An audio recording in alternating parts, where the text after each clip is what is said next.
Study IQ IAS, अब तैयारी हुई अफोर्डेबल। नमस्कार दोस्तों सोच के देखिए, अगर आपको पता चले जिस एग्जाम के लिए आपने साल भर मेहनत की है और उस एग्जाम को देने के बाद कुछ ही पलों में उसको कैंसिल कर दिया जाए, आपके ऊपर क्या बीतेगी। कुछ वैसा ही हुआ है यूजीसी नेट एग्जाम को लेकर। देखिए, अभी पिछले कुछ समय से नीट को लेकर काफी चर्चा हुई है। हम सब जानते हैं यहाँ पर ग्रेस मार्क्स को लेकर, पेपर लीक को लेकर काफी हमने चर्चा की है नीट एग्जाम को लेकर, और स्टूडेंट्स अभी भी मांग कर रहे हैं कि नीट एग्जाम को कैंसिल कर देना चाहिए। लेकिन क्या हुआ था कि 18 जून को एनटीए के द्वारा, वही एजेंसी है जो नेशनल टेस्टिंग एजेंसी जिसने नीट का एग्जाम कंडक्ट कराया था, उसी के द्वारा अभी यूजीसी नेट का भी एग्जाम कंडक्ट किया गया। और एक दिन के अंदर अंदर कल देर रात को खबर आती है कि इस एग्जाम को भी कैंसिल कर दिया गया है, क्योंकि इसमें भी कुछ गड़बड़ी पाई गई है। यह खबर आप देख सकते हो, UGC NET June 2024 exam cancelled, education ministry says integrity of exam might have been compromised. और इसलिए मैं कह रहा हूं कि यह बहुत बड़ा खिलवाड़ है हमारे देश के युवाओं के साथ, जो इतने लंबे समय से मेहनत करते हैं, परीक्षा के लिए तैयारी करते हैं, और पता चलता है कि वहां पर लीक हो गया है पेपर, गड़बड़ी हुई है। तो सोचिए कितनी बड़ी प्रॉब्लम होती है। जो पूरा यूथ है उनका अगर इन्हीं सब चीज़ों में चला जाएगा तो हमारा देश किस दिशा में जा रहा है। तो इसी को लेकर हम चर्चा करेंगे कि एग्जैक्टली है क्या, क्योंकि आप में से बहुत से लोग ये देख रहे होंगे वीडियो जिनको इसके बारे में पता भी नहीं होगा। तो इन सब के बारे में हम चर्चा करेंगे। चलिए आगे बढ़ते हैं। तो सबसे पहले मैं आपको बता दूं कि मिनिस्ट्री ऑफ एजुकेशन ने कल देर रात को, लगभग आप देख सकते हो 10:19 में यहां पर मिनिस्ट्री ऑफ एजुकेशन का ट्वीट आता है,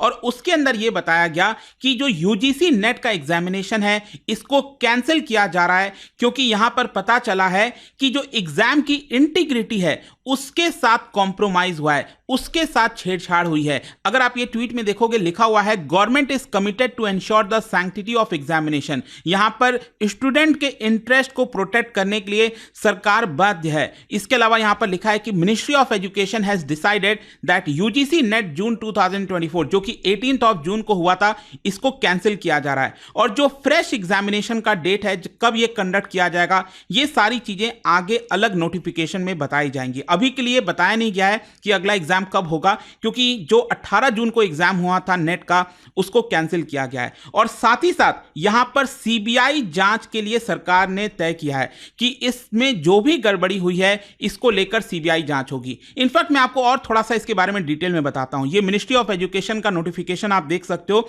इसके अंदर लिखा हुआ है कि जो एनटीए के द्वारा यूजीसी नेट का एग्जाम 18 जून 2024 को कंडक्ट किया गया था, बस अभी जस्ट 1-2 दिन पहले, और ये हुआ था ओएमआर पेन एंड पेपर के थ्रू, मतलब ऑफलाइन मोड में होता है। आपको पता ही होगा, अगर आप यूपीएससी का एग्जाम लिख रहे हो या फिर अगर आप नीट का भी एग्जाम लिख रहे हो, उसमें ओएमआर शीट मिलता है, तो वहां पर आपको फिल करना है, गोले लगाने होते हैं। तो यहां पर आप देख सकते हैं इसका जो पैटर्न होता है, इसके अंदर टोटल 150 क्वेश्चन होते हैं।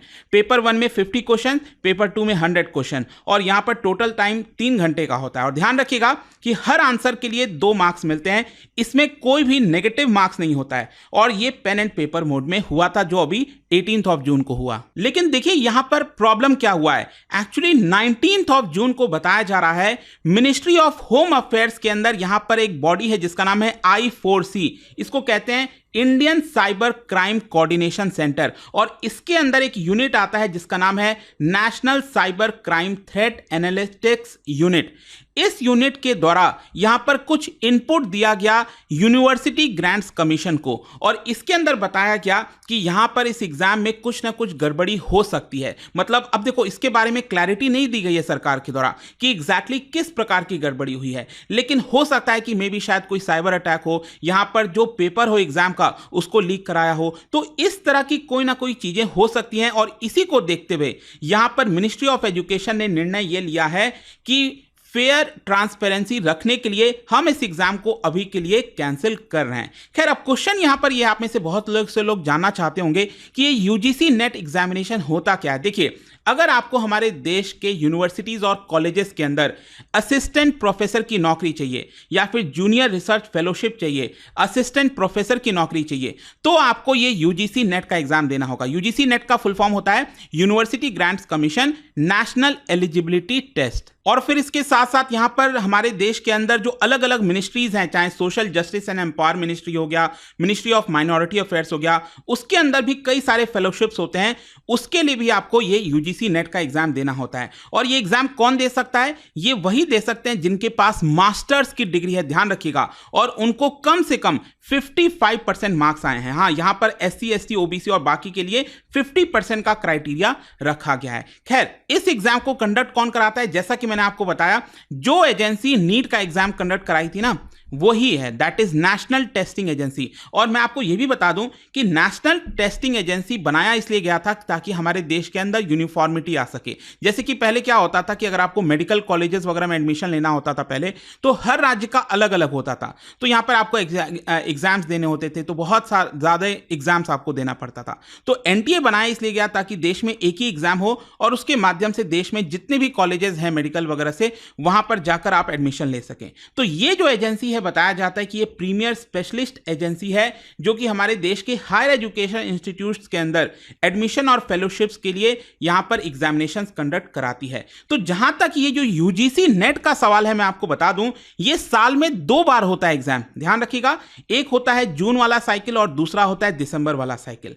और ये जो अभी हम करंट एग्जाम की बात करें, ये अभी 18 जून को हुआ था, ये जून वाला साइकिल है। फिर इसके अलावा यहां पर ये जो 18 जून को एग्जाम हुआ था, इसमें कितने कैंडिडेट्स पार्टिसिपेट किए थे? मैं आपको बता दूं, जून 2024 वाले एग्जाम में 11,21,000, सोच के देखिए, लाखों की संख्या में 10 लाख से ज्यादा रजिस्टर्ड कैंडिडेट्स हैं, जिसके अंदर 6,35,000 फीमेल हैं, 4,85,000 मेल्स है। मतलब कि फीमेल्स की संख्या इसमें एग्जाम देने की ज्यादा है और 59 थर्ड जेंडर कैंडिडेट्स हैं, जो कि पिछले साल के मुकाबले आप देखोगे तो ज्यादा है। पिछले साल रजिस्टर्ड कैंडिडेट्स थे इस एग्जाम को देने के लिए 9,45,000, तो उसके मुकाबले अच्छा खासा आपको जंप देखने को मिलेगा। लेकिन यहां पर आप देख सकते हो, इस एग्जाम को हमारे देश के लगभग 1,205 एग्जाम सेंटर्स में कंडक्ट किया जाता है, करीब 317 सिटीज में। और यहां पर जितने भी रजिस्टर्ड कैंडिडेट्स हैं, इस बार 18 जून को 81% कैंडिडेट्स ने एग्जाम दिया था। मतलब 11,21,000 में से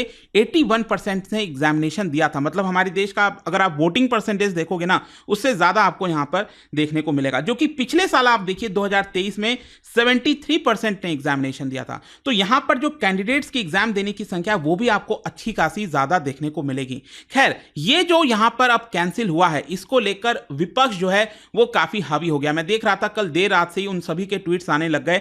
जो अखिलेश कुमार हैं, इनकी तरफ से कुछ बोला गया। इसके अलावा यहां पर जो कांग्रेस पार्टी के प्रेसिडेंट हैं, स्पेशली आप देख सकते हो मल्लिकार्जुन खड़गे, उन्होंने यहां पर डायरेक्टली नरेंद्र मोदी जी को इसके बारे में लिखा है और कहा है कि आप परीक्षा पर चर्चा तो बहुत करते हैं, नीट परीक्षा पर चर्चा कब करेंगे? उन्होंने फर्दर कहा, यूजीसी नेट परीक्षा को रद्द करना लाखों छात्र छात्राओं के कब्जे की जीत है। यह मोदी सरकार के अहंकार की हार है। केंद्रीय शिक्षा मंत्री पहले कहते थे कि नीट में कोई पेपर लीक नहीं हुआ है, लेकिन जब बिहार, गुजरात व हरियाणा में शिक्षा माफियाओं की गिरफ्तारी होती है तो शिक्षा मंत्री मानते हैं कि कुछ घपला हुआ है। तो नीट की परीक्षा कब रद्द होगी? तो बेसिकली ऑपोजिशन अब यह मांग कर रहा है कि यहां पर जो यूजीसी नेट का एग्जाम तुरंत सरकार सक्रिय हुई और इसको कैंसिल कराया, उसी प्रकार से ये जो आपका यूजीसी नीट वाला एग्जाम है, मेडिकल वाला, उसको भी कैंसिल करना चाहिए, क्योंकि उसमें काफी धांधली हुई है। तो मैं आपको बता दूं, कल जब ये नोटिफिकेशन आया था मिनिस्ट्री ऑफ एजुकेशन की तरफ से, उन्होंने फर्दर इसके बारे में अपडेट दिया और कहा कि देखिए, यहां पर जिसमें ग्रेस मार्क्स वाला मामला था, उसको ऑलरेडी रिजॉल्व कर दिया गया। उसके ऊपर मैंने वीडियो भी बनाया था दोस्तों। यहां पर ग्रेस मार्क्स दिया गया था 1563 कैंडिडेट्स को, तो उनको बोला गया है कि आपको ग्रेस मार्क्स कैंसिल किया जाएगा। अगर आप दोबारा एग्जाम देना चाहते हैं तो वो आप एग्जाम दे सकते हैं। जहां तक सवाल है कि यहां पर पेपर लीक का मामला है, तो इसको लेकर सेंट्रल गवर्नमेंट ने कहा है कि हमने पटना में वहां पर जो बिहार पुलिस है इकोनॉमिक ऑफेंसेस यूनिट, उनको यहां पर रिपोर्ट मांगी है उनसे, और उस रिपोर्ट के ऊपर जो भी हमारे पास चीजें आएंगी उसके हिसाब से हम एक्शन लेंगे, ऐसा यहां पर सरकार कह रही है। और फिर देखिए यहां पर सवाल यह भी उठाया जा रहा है कि हमारे देश के अंदर ये जो एग्जाम कंडक्ट करा रही है ये जो बॉडी है नेशनल टेस्टिंग एजेंसी, इसका क्या होना चाहिए, क्योंकि इनके ऊपर बहुत बड़ी जिम्मेदारी है। लाखों, इनफैक्ट अगर आप सभी एग्जाम्स को ले लोगे तो करोड़ों में संख्या जा सकती है। तो यहां पर इतने सारे छात्र छात्राओं का जीवन इनके ऊपर निर्भर है, तो आखिरकार ये लोग सही से एग्जाम्स को क्यों नहीं कंडक्ट कर पा रहे हैं। और साथ ही साथ देखिए इसको लेकर बोला यह जा रहा था कि क्या इसको पूरी तरह से बहाल कर देना चाहिए, इसको डिसॉल्व करके एक नई बॉडी की कोशिश करनी चाहिए ताकि इस एग्जाम्स को सही से कंडक्ट कराया जा सके। लेकिन यहां पर जो धर्मेंद्र प्रधान जी हैं, इस समय अभी नए नए एजुकेशन मिनिस्टर बने हैं, उन्होंने यहां पर कहा है कि नेशनल टेस्टिंग एजेंसी में बहुत सारे इंप्रूवमेंट की आवश्यकता है। यहां पर हम कोशिश करेंगे कि जो भी कल्प्रिट्स हैं उनको छोड़ा नहीं जाएगा। तो ये था दोस्तों, आई होप कि आपको एक क्लैरिटी मिल गई होगी क्या हो रहा है। आप क्या सोचते हो इसको मुझे बताइएगा। लेकिन साथ ही साथ मैं आपको ये भी बता दूं कि स्टडी आईक्यू पर आपको पता ही है, यहां पर हम यूपीएससी से रिलेटेड आपको तैयारी कराते हैं, लेकिन यहां पर यूजीसी नेट से भी रिलेटेड आपको इंफॉर्मेशन मिलेगी। इनफैक्ट मैं आपको बता दूं, ये जो 18 जून को अभी एग्जाम हुआ था, इसका पूरा डिटेल सोल्यूशन वगैरह हमने भी करवाया था। या आप अगर हमारे चैनल पर जाओगे ये आपको पूरा डिटेल सोल्यूशन इसमें मिल जाएगा। और बाकी अगर आप हमारे वेबसाइट वगैरह पर जाते हो तो इससे रिलेटेड कई सारे आपको बैचेस वगैरह हैं, वो भी आप देख सकते हो। बट मैं आपसे यहां पर जानना चाहता हूं कमेंट सेक्शन में कि आप इसके बारे में क्या सोचते हैं, क्या चल रहा है। और जाने से पहले एक इंटरेस्टिंग क्वेश्चन आप सभी के लिए, क्या बता सकते हो नेशनल इंस्टीट्यूशनल रैंकिंग फ्रेमवर्क, आपको पता है हमारे देश में ये रैंकिंग का एक जो पूरा फ्रेमवर्क लाया गया है, उसके अंदर कई ब्रॉड पैरामीटर्स अडॉप्ट किए गए। तो आपको बताना है कि यहां पर कौन से ब्रॉड पैरामीटर्स को अडॉप्ट हुआ है इन 4 ऑप्शन में से। इसका राइट आंसर आप सबको पता है, मेरे इंस्टाग्राम पर तो मिलेगा ही, वहां पर अगर आप नहीं हो कोई बात नहीं, टेलीग्राम से ले सकते हैं इसका सही उत्तर। और इसके अलावा अगर आपको एमसीक्यूज वगैरह करना है तो यहां पर आप हमारे स्टोरीज में जाइए, और पीडीएफ के लिए आप टेलीग्राम ज्वाइन कर सकते हैं अलग अलग सोशल मीडिया पर। आई होप कि वीडियो आपको पसंद आया होगा। मिलता हूं आपसे next time. Till then thank you very much, see you soon. Study IQ IAS, अब तैयारी हुई अफोर्डेबल।